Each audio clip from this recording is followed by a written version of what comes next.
नमस्कार दोस्तों, जय माता दी, जय माँ लक्ष्मी। जैसा कि आप लोग जानते हैं, 6 फरवरी को षष्ठीला एकादशी का पर्व पड़ रहा है और यह माघ महीने में जो इस व्रत को रखा जाता है। और ऐसा आप लोग जानते भी होंगे कि एकादशी जो व्रत है, ये हिंदू धर्म में बहुत अधिक महत्व इस व्रत को दिया गया है। साथ में ही इस दिन भगवान विष्णु की पूजा और व्रत का विधि विधान होता है। हर माह के दोनों पक्ष को, ठीक है, दोनों पक्ष को एकादशी व्रत होता है। और वहीं पर आप लोग ये भी जानते हैं कि माघ महीने में या कृष्ण पक्ष में पड़ने वाली एकादशी को षष्ठीला एकादशी के नाम से जाना जाता है। ठीक है, मास जो ये माघ मास है, कृष्ण पक्ष की एकादशी तिथि को षष्ठीला एकादशी का व्रत रखा जाता है। और साथ में ये भी कहते हैं कि इस दिन भगवान विष्णु की पूजा विधि विधान से और व्रत रखने से मनवांछित फल की प्राप्ति होती है। इस दिन जो साधक भगवान विष्णु को तिल अर्पित करता है और तिल का दान करता है एवं स्वयं भी तिल का सेवन करता है, तो उसके जीवन के सारे कष्ट, सारी परेशानियां, सारे दुख बिल्कुल भगवान विष्णु हर लेते हैं। ठीक है, और इस साल षष्ठीला एकादशी का व्रत जो है, यह 6 फरवरी यानी मंगलवार के दिन यह शुभ मुहूर्त पड़ रहा है। तो आइए जानते हैं इस दिन कौन से समय में आपको पूजा करना है और किस तरह से विधि विधान के साथ करना है। ठीक है, हिंदू पंचांग के अनुसार माघ मास के कृष्ण पक्ष की एकादशी तिथि को षष्ठीला एकादशी का जो त्योहार मनाया जाता है, और इसी दिन जो एकादशी तिथि की शुरुआत है वो 5 जनवरी को शाम 5:24 पर शुरू हो जाएगी। ठीक है, और इसकी जो समापन तिथि है वो 6 जनवरी को 4:07 पर समापन हो जाएगी। ठीक है, और इस दिन आपको क्या करना है, उदय तिथि के अनुसार, मतलब सुबह होने के अनुसार से आपको क्या करना है कि 6 फरवरी को ही यह व्रत रखा जाएगा। जैसा कि आप लोग जानते भी होंगे, कोई भी व्रत का जो विधि विधान होता है वो सूर्य सूर्योदय के मतलब साथ शुरू होता है। 7 फरवरी को सुबह 7 बजकर, ठीक है, 7 फरवरी को सुबह 7:06 से लेकर 9:18 तक यह शुभ जो मुहूर्त है इस टाइम पे रहेगा। ठीक है, और आपको पूजा विधि कैसे करना है, किस तरह से करना है, ध्यान से सुनिएगा।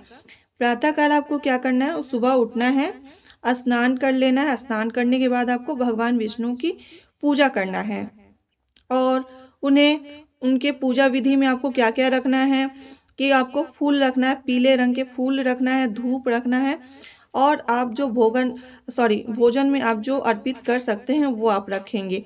इस दिन अगर व्रत करने के मतलब जो रखते हैं उसके साथ साथ आप भगवान विष्णु की आराधना भी करेंगे। साथ ही में रात्रि में अगर आप जागरण और हवन कर लेते हैं तो ये बहुत ही विशेषकर उपाय है कि अगर आप भगवान विष्णु की पूजा कर लेते हैं और रात्रि में जागरण और हवन कर लेते हैं, तो यह जो उपाय है आपके लिए बहुत ही फलदायी माना जाएगा और आपको किसी भी जो मनोवांछित आपका फल है वो जरूर भगवान विष्णु और माता लक्ष्मी आपके पूर्ण करेंगे। ठीक है, और आपसे अब निवेदन है कि इस वीडियो में आगे बढ़ने से पहले अगर आप इस वीडियो में नए हैं तो सब्सक्राइब जरूर कर लें और बेल आइकन को प्रेस जरूर कर लें, जिससे हमारा कोई भी वीडियो अपलोड होते ही आपके पास जल्द से जल्द पहुंच जाए। ठीक है, तो आइए जानते हैं कि षष्ठीला एकादशी के दिन आपको कौन से उपाय करने हैं 6, और वो 6 उपाय बस आपको तिल से ही करने हैं, बाकी किसी से नहीं करने हैं। ठीक है, और आपसे एक और निवेदन है कि जैसे आप अगर इस वीडियो को देख रहे हैं तो कमेंट बॉक्स में जय विष्णु भगवान जरूर लिखें या श्री विष्णु भगवान जरूर लिखें आप। ठीक है, तो आइए अब जानते हैं हम लोग पहला उपाय आपको कौन सा करना है। ठीक है, और तिल से कैसे करना है। ठीक है, जैसा कि आप लोग जानते हैं कि धार्मिक जो मान्यता है, जो धार्मिक मान्यताओं के अनुसार है, उससे क्या माना जाता है कि तिल की जो उत्पत्ति हुई है वो भगवान विष्णु के पसीने से हुई है। ठीक है, और इस दिन तिल को कूट कर उसका उपटन बनाकर लगाने से सौंदर्य में निखार आता है, मतलब सुंदरता में निखार आता है और त्वचा संबंधी समस्याओं से आपको छुटकारा भी मिल जाता है, ठीक है। दूसरा उपाय आपको क्या करना है, जैसे कि आप लोग हमेशा बीमार पड़े रहते हैं, तबीयत खराब रहती है, तो आपको एक छोटा-सा बस उपाय करना है कि षष्ठीला एकादशी के दिन अगर आप ये जो पानी है सफ़ेद या काले वाले तिल को डालकर उसमें स्नान करें, तो आपके जो आरोग्य की प्राप्ति होगी और इसके अलावा आपकी जो आध्यात्मिक ऊर्जा में वृद्धि आएगी। ठीक है, जैसे कि आप हमेशा बीमार रहते हैं तो उसमें आपको जल्द से जल्द छुटकारा मिल जाएगा, चाहे आप सफ़ेद या काला तिल कोई भी आप डालकर स्नान कर सकते हैं किसी भी दिन। लेकिन यह उपाय आपको कम से कम 1 सप्ताह लगातार करना होगा, ठीक है।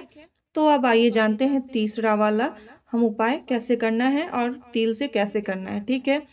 जैसे कि आप लोग जानते हैं, जन्म मरण के बंधन से आपको मुक्ति अगर आपको पाना है, ठीक है। कुछ लोग होते हैं कि जैसा मान अपने जो धार्मिक मान्यता है उसके अनुसार से सब लोग जानते हैं कि मृत्यु के बाद शायद जिसके कर्म अच्छे नहीं होते तो वो वापस धरती पे जन्म ले लेते हैं, लेकिन जिसके कर्म अच्छे होते हैं तो उनको स्वर्ग का मतलब जो स्वर्ग मतलब बैठने के लिए मिलता है, ठीक है। तो अगर आपको इस जन्म मरण के मृत्यु से जो बंधन है इससे आपको छुटकारा पाना है, तो एक छोटा बस आप उपाय कर सकते हैं। षष्ठीला एकादशी के दिन ही आपको तिल अगर मिले तो उसमें पंचामृत से भगवान विष्णु का अभिषेक करते हैं, ठीक है। पंचामृत उसमें मिलाकर आप भगवान विष्णु का अभिषेक कर सकते हैं, जिससे आपको जन्म मरण के जो बंधन है ना उससे आपको मुक्ति मिल जाएगी। अब पंचामृत क्या है, आप लोग जानते ही हैं, दो गाय से जितने जुड़े हुए चीज़ हैं वो सब मिला लेंगे और उसमें आप तिल मिलाकर और वो भगवान विष्णु को अर्पित करेंगे, उससे उनका अभिषेक करेंगे, ठीक है। जिससे आपके जन्म मरण के बंधन से आपको छुटकारा मिल जाएगा हमेशा के लिए, ठीक है। तो आइए अब जानते हैं चौथा उपाय कैसे करना है हमें और किन लोगों के लिए है। जैसे कि आप लोग जानते हैं कि शनि और राहु केतु जो है यह बहुत ऐसे ग्रह हैं कि जिनके ऊपर पीछे पड़ जाए तो उनका भविष्य ही खराब हो जाए और जिनके ऊपर अगर खुश हो जाए तो वो उनकी ज़िंदगी बन जाए।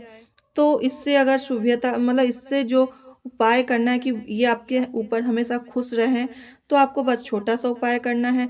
षष्ठीला एकादशी के दिन जो आपको क्या करना है, दुख दर्द और दरिद्रता को दूर करने के लिए अपने इस चीज़ को क्या करना है कि आपको बस छोटा सा दुख दरिद्र है आपके और जैसे कि आप लोग जानते हैं जो आपके ज़रूरतमंद या आपके घर पे अगर दुख दरिद्र वाले ऐसे जो दरिद्रता हैं वो लोग अगर आ जाते हैं, ज़रूरतमंद या भिखारी आ जाते हैं, तो आपको बस छोटा सा उपाय करना है।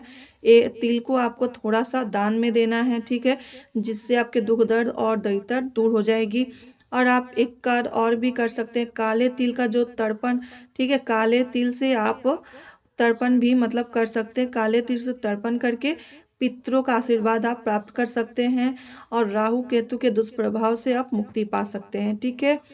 पांचवा उपाय है कैसे करना है, कैसे ये तिल से करना है, आइए जानते हैं। सेहत, अगर आपका सेहत बहुत खराब रहता है, आपको अगर अपने सेहत में फ़ायदा पाना है, नुकसान कभी नहीं होना चाहिए, आप अगर हमेशा सेहतमंद रहना चाहते हैं, तो एक छोटा सा बस उपाय कीजिएगा। एकादशी पर आप तिल का जो सेवन कीजिए हमेशा, सिर्फ एकादशी के ही दिन। आप हमेशा हर मतलब महीने में जो 2 एकादशी पड़ती है, ये दोनों एकादशी पर आप तिल का सेवन कीजिए, जिससे आपके सेहत में फ़ायदेमंद एकदम आपको ये साबित होगा। चमत्कारी उपाय है कि अगर इस उपाय को कर लेते हैं तो आपके सेहत में 4 चाँद लग जाएंगे और आपसे हर बीमारियाँ दूर रहेंगी। आपको कभी भी बीमारी आपको जकड़ नहीं सकती है, ठीक है। आपसे हमेशा मतलब आपको आरोग्य की ही प्राप्ति होगी, आपको कोई भी रोग या बीमारी कभी नहीं हो सकता है। तो अब आइए जानते हैं छठवां उपाय कैसे करना है, किसे करना है।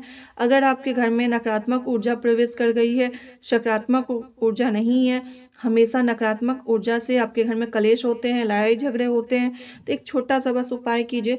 षष्ठीला एकादशी पर आपको तिल से आप आहुति कीजिए, ठीक है। षष्ठीला एकादशी के दिन तिल से आहुति कीजिए, जिससे आपके घर में सकारात्मक ऊर्जा का संचार हो जाएगा और नकारात्मक ऊर्जा वहाँ से बाहर निकल जाएगी, ठीक है।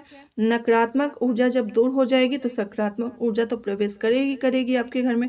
हमेशा सब लोग खुश रहेंगे, सुख समृद्धि होगी, शांति होगी, हमेशा आपके घर में धन की वर्षा होगी।